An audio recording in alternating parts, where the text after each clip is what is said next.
سيد المرسلين وعلى آله وصحبه أجمعين سبحانك لا علم لنا إلا ما علمتنا إنك أنت العليم الحكيم سبحانك لا فهم لنا إلا ما فهمتنا إنك أنت الجواد الكريم قل ربي زدني علما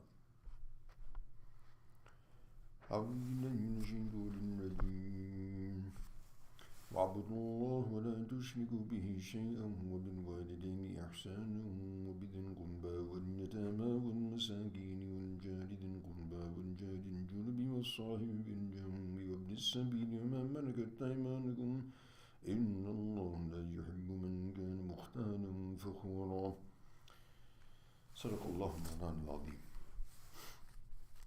So continuing with the discussion of these ayats 36 to 38, Surah An-Nisa.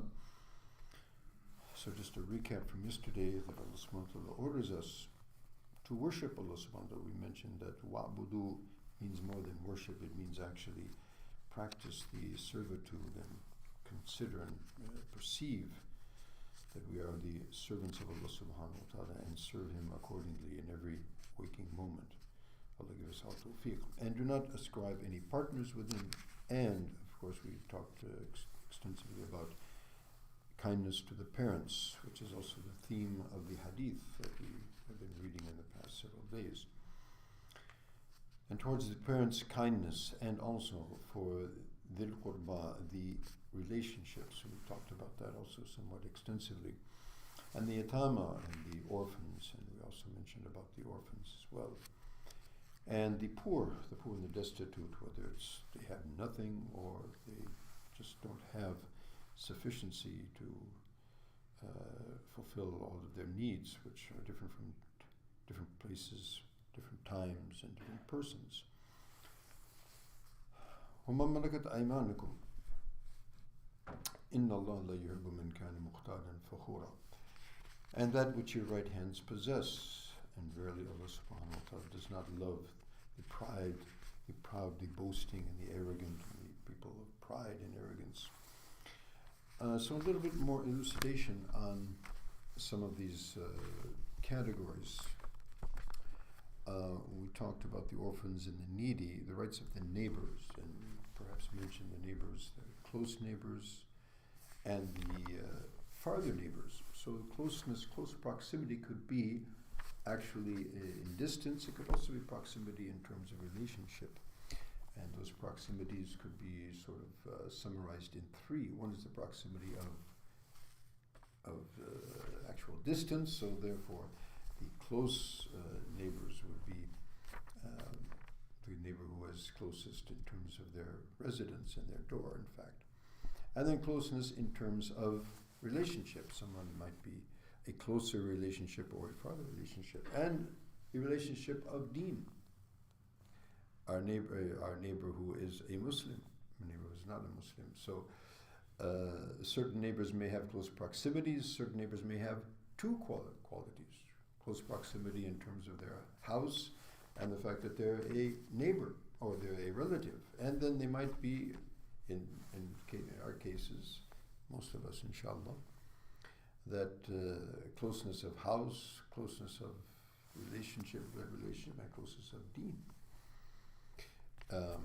So all of these are intended, and that's one of the salient characteristics of the Quran, and one of the characteristics of its being miraculous, its characteristic of being, as we say in Arabic, mu'jiz, that it encompasses huge amounts of meaning at the extent of which only Allah subhanahu wa ta'ala knows, in very short and terse and succinct phrases.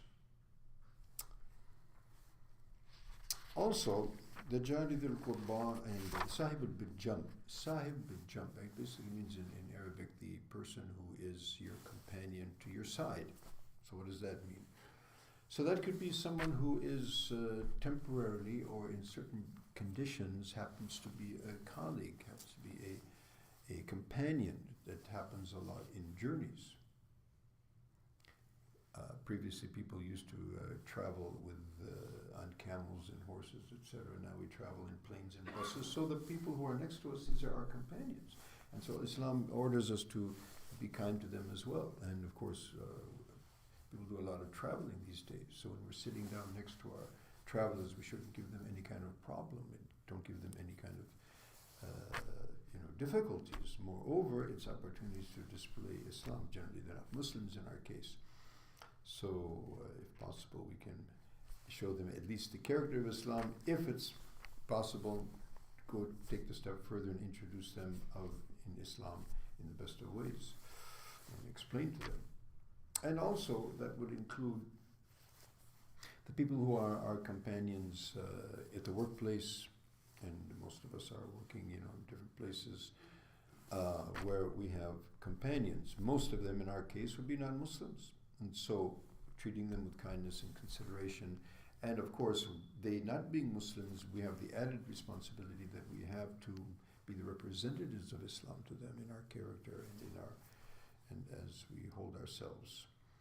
And opportunities for all of us in this country to be representatives, vice-regent, ambassadors of Islam, and having close connection with many of our colleagues in the workplace, etc. We have the opportunity to explain to them Islam. However, if we're not living a life of Islam, then it won't be much use to explain it. So may Allah give us tawfiq for that.